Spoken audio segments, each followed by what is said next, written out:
In this episode, you'll learn why the quiet tug inside you isn't something to ignore. It may be your Ikigai trying to get your attention. Welcome to the Midlife Reinvention Podcast, a podcast helping women in career and life transitions achieve clarity on their next steps so they can transform uncertainty into an energizing next chapter. I'm your host, Kavita Ahuja, and the founder of It's My Time Now Coaching. If you're wondering what's next in your career or life, you are in the right place. Through solo and guest episodes, you'll gain practical tips, tools, and inspiration to help you uncover blocks, gain confidence, and be, do, and have what you want. I rediscovered myself after the age of 50, and I know you can too. It's my time now to help you do just that. I'm so excited you're here. Let's dive in.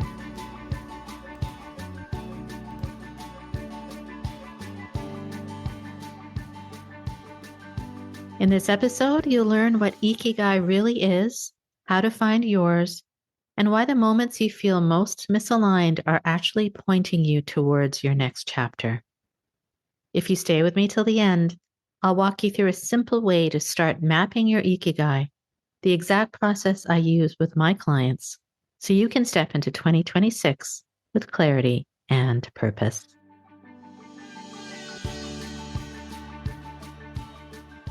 Hello, and welcome back to another episode of the Midlife Reinvention Podcast, and a continuation of the Reinvention series for 2026. I truly believe that this may be the most important conversation I've had with you yet. So we are in mid-December right now, and whether you're listening to this on December 15th or later, I want to share something today with you, which comes from my heart, and I believe will resonate with you at any time of the year. I've had the chance to reflect on this year and actually my journey since this podcast started in March of 2021. If you are new to this podcast, I thank you so much for being here. And if this is your 100th or 200th time being here, I am so grateful for your presence and your time.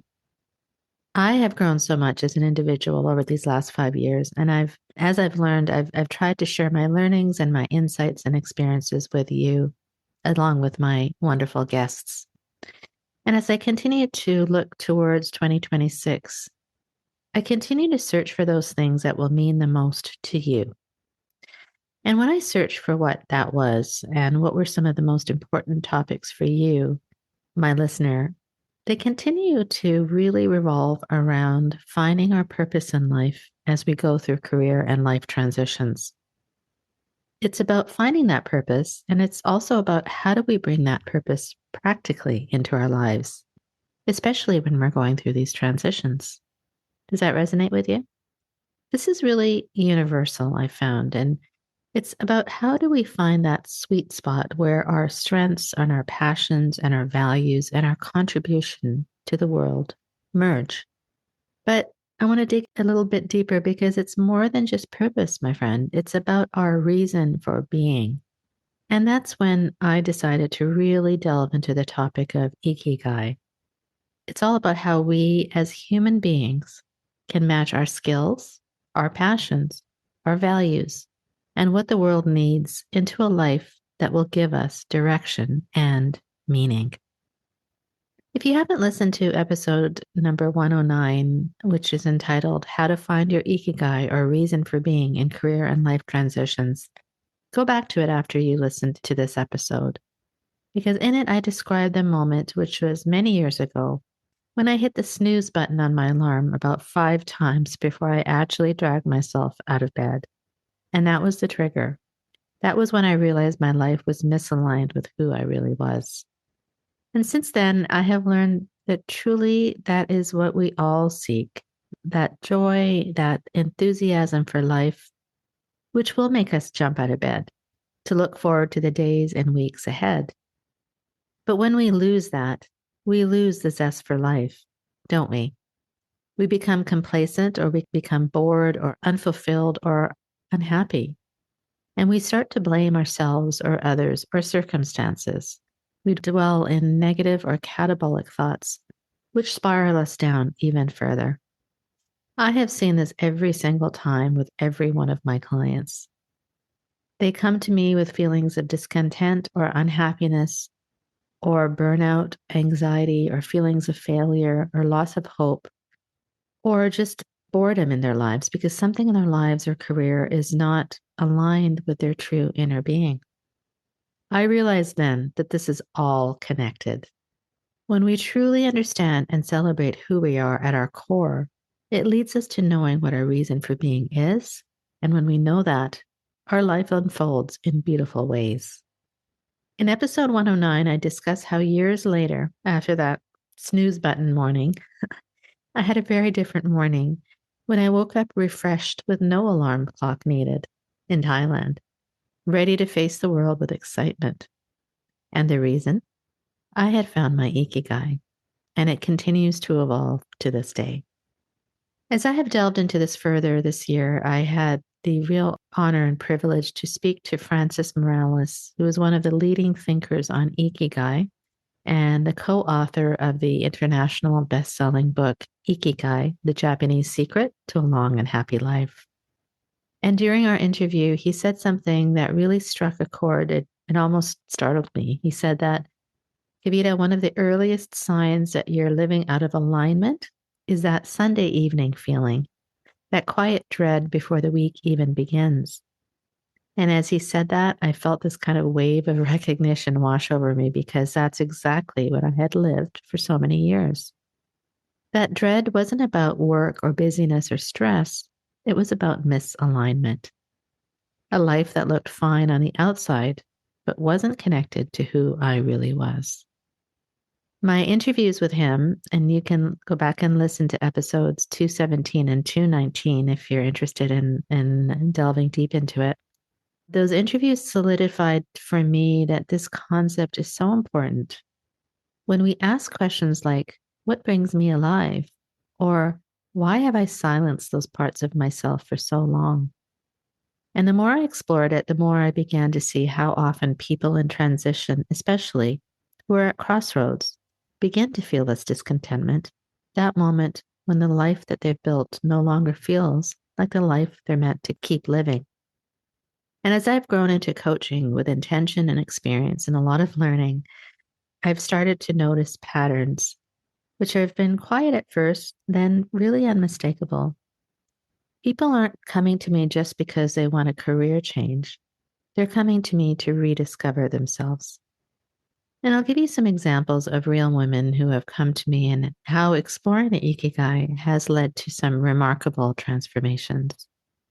One is a woman with a brilliant scientific mind, and she's a scientist. And in the middle of a conversation, she paused and said to me quite softly and almost as if she was confessing something. She said, I don't know where my creativity went. I miss her. And the way she said it, I could feel the truth behind it. She used to paint. She used to get lost in color and shape and imagination. And somewhere along the way, through responsibility and expectations and the seriousness of adult life, she packed that part of herself away. And as we explored her Ikigai together, I watched that part of her reawaken. Not dramatically, not with fireworks, but with this quiet, steady returning. She didn't quit her scientific career. She didn't leap into something completely new overnight. She just allowed that creative part of herself to breathe again, and her energy shifted visibly. She began showing up more alive, more open, and more of herself. And that's something that Francis Morales also talked about, which is that flow, that natural absorption in something, which is one of the best and clearest indicators of Ikigai. The things that make time disappear aren't random, they're clues. Another woman I'm working with now came to me completely burnt out. She had achieved everything she thought she was supposed to achieve. She had the title, the respect, and the stability, but she was exhausted in a way that went far beyond tiredness. And one session, she looked at me and said, "It feels like I've been living in grayscale. I want color again." And that sentence really stayed with me because burnout, in so many ways, isn't actually about workload. It's about living too far from yourself for too long. It's about that misalignment that becomes so heavy it begins to flatten everything else. And for her, color meant designing spaces, something she had loved since she was young, but had always dismissed as impractical. As we gently explored her Ikigai, again, not with pressure, not with a 5-year plan, just with curiosity, she began to reconnect with that part of herself. And her energy, it shifted almost immediately, not in a loud way, in a way which was more human, and she started to breathe again. These moments with her, with my scientist client, and with dozens of others have taught me something really important. Ikigai isn't something you chase, it's something you remember. And often that remembering happens slowly, kind of like a soft unfolding. So when I look back at my own journey, that's exactly how it happened for me. I didn't wake up one day and decide, I'm going to teach Ikigai. I didn't reinvent myself overnight. I followed small threads, things that energized me, things that felt meaningful, things that made me feel like myself. And as I learned more through coaching and through experience and through my own transformation and through sitting with teachers like Francis, I realized that this wasn't just about me. This was a path I could help others, other women walk through too. And that's how I slowly, intentionally stepped into becoming a guide for women in transition. Not because I had all the answers, but because I had lived the questions. And maybe that's where you are right now too. Somewhere between who you've been and who you're becoming, somewhere between the life you know and the one that's tugging at you. If you've been feeling that Sunday night heaviness or that sense of going through the motions, or if you've forgotten what real flow really feels like, I want you to know that nothing is wrong with you. You're not failing. You're not late. You're not stuck. You're being called back to yourself. So let's talk about what Ikigai actually means, and then I'll go briefly through walking you through it and how you maybe be able to begin to find yours. Ikigai is a Japanese concept, and it roughly translates to a reason for being, the thing that makes life feel worth living. And researchers studied people in Okinawa. One of them, of course, was Francis Morales, which is one of the world's blue zones, where many people have lived to be over 100 years old. They found that these people didn't just live long lives, they lived lives with a deep sense of purpose. And Ikigai has been depicted in a Venn diagram of 4 circles that overlap. And I've included the diagram here in the show notes for you to refer to as we go through this. You can print it out and follow along. So these are the 4 outer circles. One is what you love. The second is what you're good at. The third is what the world needs. And the fourth is what you can be paid for. And when those 4 circles overlap, in the middle, that's where the sweet spot of your Ikigai lives. So how do we break this down in a way that feels real and not just theoretical? When I work with my clients, we don't just start with, what's your purpose? That's way too big and overwhelming. We start with some pieces that feed into that Venn diagram. The first thing we look at is, what are your strengths today? Not 10 years ago, not what's on your CV, but right now. I often ask my clients to make a list of their strengths or superpowers, things that they're naturally good at or that people always seem to come to them for. Maybe you're good at listening or organizing chaos or explaining complex ideas simply. Maybe you just bring calm into a room. Those count just as much as technical skills. The second thing that we explore is, what do you love? This is where I often ask people to go back in time a little bit. What did you love to do as a child or a teenager before life got serious? And what makes you lose track of time even now if you give yourself permission? And when do you feel that sense of flow that Francis and I talked about, where hours feel like minutes? That might be writing, designing a room, having deep conversations, creating something with your hands or solving puzzles, planning trips, teaching, dancing.